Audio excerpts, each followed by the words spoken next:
11월 10일 새벽 만나를 시작하겠습니다. 이 새벽에 주신 하나님 말씀은 잠언 14장 17절로 35절에 있는 말씀입니다. 잠언 17장 35절, 14장 17절로 35절에 있는 말씀 제가 봉독해 올립니다. 노하기를 속히 하는 자는 어리석은 일을 행하고 악한 계획을 꾀하는 자는 미움을 받느니라. 어리석은 자는 어리석음으로 기업을 삼아도 슬기로운 자는 지식으로 면류관을 삼느니라. 악인은 선인 앞에 엎드려지고 불의한 자는 의인의 문에 엎드려지리라. 가난한 자는 이웃에게도 미움을 받게 되나 부유한 자는 친구가 많으리라. 이웃을 업신 여기는 자는 죄를 범하는 자요 빈곤한 자를 불쌍히 여기는 자는 복이 있는 자니라. 악을 도모하는 자는 잘못 가는 것이 아니냐. 선을 도모하는 자에게는 인자와 진리가 있으리라. 모든 수고에는 이익이 있어도 입술의 말은 궁핍을 이룰 뿐이니라. 지혜로운 자의 재물은 그의 면류관이요 미련한 자의 소유는 다만 미련한 것이니라. 진실한 증인은 사람의 생명을 구원하여도 거짓말을 뱉는 사람은 속이니라. 여호와를 경외하는 자에겐 견고한 의뢰가 있나니 그 자녀에게 피난처가 있으리라. 여호와를 경외하는 것은 생명의 셈이니 사망의 그물에서 벗어나게 하느니라. 백성이 많은 것은 왕의 영광이요 백성이 적은 것은 주권자의 패망이니라. 노하기를 더디하는 자는 크게 명철하여도 마음이 조급한 자는 어리석음을 나타내느니라. 평온한 마음은 육신의 생명이나 시기는 뼈를 썩게 하느니라.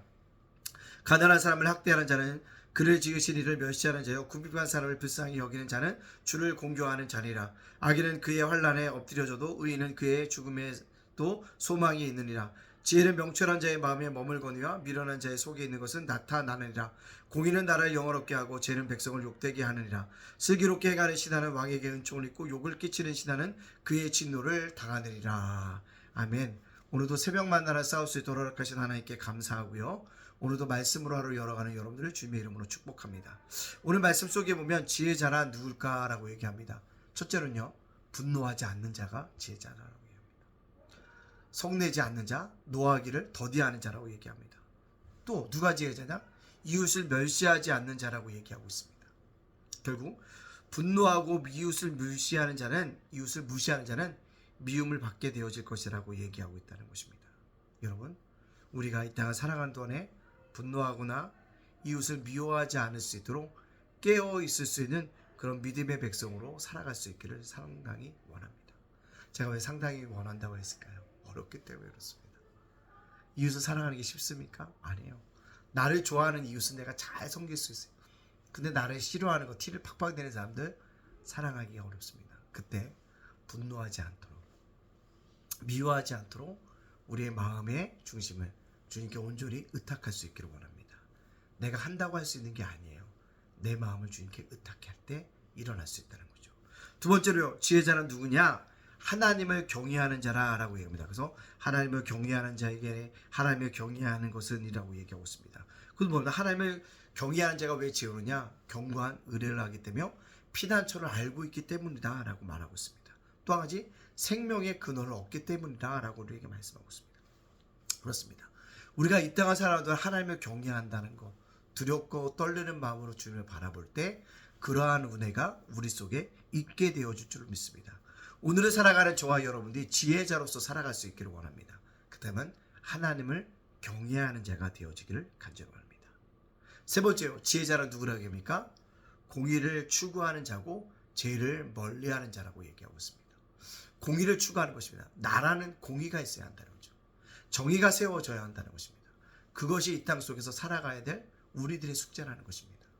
우리가 여러 가지 세상의 일을 일어날 때 흥분하고 분노하는 이유가 무엇입니까? 단 하나예요. 단 하나입니다. 무엇일까요? 공의가 있기 때문에 그렇습니다. 정의가 있기 때문에 그렇습니다. 오늘 살아가는 저와 여러분이 그 정의와 공의가 드러날 수 있도록 깨어있을 수 있는 그런 믿음의 백성으로 살아갈 수 있는 우리 모두가 되어지기를 간절히 소원합니다.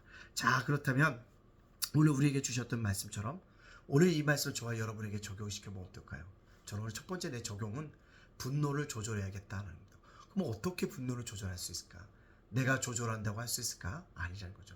제일 중요한 거, 분노를 조절하기 위해선 내 쓴뿌리를 발견하자는 것입니다. 나의 악한 점이 있다는 것입니다. 나의 연약한 점이 있다는 사실입니다. 그것을 주님께 고백하자는 것입니다. 이 땅을 살아가는 사람들 다 누구든지 약점이 있잖아요. 단점이 있습니다. 그걸 우리 자신들을 바라보자는 것입니다. 오늘 살아가는 저와 여러분들이 그런 쓴뿌리 가운데 살아갈 수 있는 그런 믿음의 백성들이 되어줄 수 있기를 간절히 원합니다. 또 한 가지죠. 우리가 서로 함께 하려는 마음이 있어야 한다. 그죠? 오늘 말씀 속에 주는 건 분노를 이웃을 무시하지 않고 하나님을 경외하고 뭐요? 서로예요, 서로. 상호의 관계라는 것입니다. 상호 관계가 잘 되어질 수 있도록 누구요? 하나님의 은혜를 간구하자는 것입니다. 상호의 연관성이 하나님의 은혜로 덧입혀질 수 있도록, 하나님의 눈으로 하나님의 은혜로 그를 바라볼 수 있도록, 나의 은혜로 바라보면 단점만 보인다는 거죠. 하나님의 은혜로 그를 바라보자는 거예요. 그래서 좀 더 조절할 수 있다는 거예요. 세 번째는 뭐예요? 듣자라는 것입니다. 노하기에서는 상대방의 일을 경청하는 태도가 중요하다고 말하고 있습니다. 저와 여러분이 오늘을 살아가는 동안에 그런 마음의 자세를 가지고 살아감으로 말미암아 하나님께 영광 돌릴 수 있는 그런 믿음의 백성들, 믿음의 사람들이 되어지길 간절히 원합니다. 그래서 우리가 분노를 조절하기 위해서 내 쓴뿌리, 그리고 서로가 연관성을 가지고 은혜를 강구하는 자세들, 그거를 가지고 오늘도 분노를 잘 조절하고 들을 수 있는 그런 믿음의 사람으로 살아갈 수 있기를 원합니다. 들을 수 있어야 됩니다. 그런 믿음의 백성들로 오늘 살아가기를 주의 이름으로 축복합니다. 아멘. 기도합니다. 사랑의 하나님 감사합니다. 제물로 죽었던 저희들 구원하여 주시니 감사합니다. 오늘은 살게 하시니 감사합니다. 날마다 하나님께 영광 돌리며 살아가는 믿음의 백성들 되어줄 수 있도록 축복하여 주시옵소서. 주님 감사합니다. 여러 가지 감사할 것이 많사오니 날마다 주님의 입술로 감사하며 살아갈 수 있는 믿음의 백성들이 되어줄 수 있도록 인도하여 주시옵소서. 주님 힘이 들어요. 어렵습니다. 그때 주님만이 나의 친구인 것을 믿고 누구를 믿지 말고 오직 주님만 바라보며 살아갈 수 있도록 축복하여 주시옵소서. 주님 오늘 말씀처럼 내 자신이 분노를 조절하기 원합니다. 내 안에 쓴뿌리를 먼저 발견하게 해주시고 서로의 연관성을 바라볼 때 하나님의 은혜를 간구하는 자들이 되게 하여 주시고 들을 수 있는 길을 열어 주시옵소서. 오늘은 사랑하는 우리 성도들을 지켜주시고 가정을 세워갈도와 사업장을 예담교회를 작은 도서관을 재가센터를 윤수일 목사와 저희 가정을 지켜주시고 공사하는 모든 인물들에게도 함께하여 주시옵소서. 모든 영광 주님께 돌려오며 예수님의 이름으로 축복하며 기도하옵나이다. 아멘.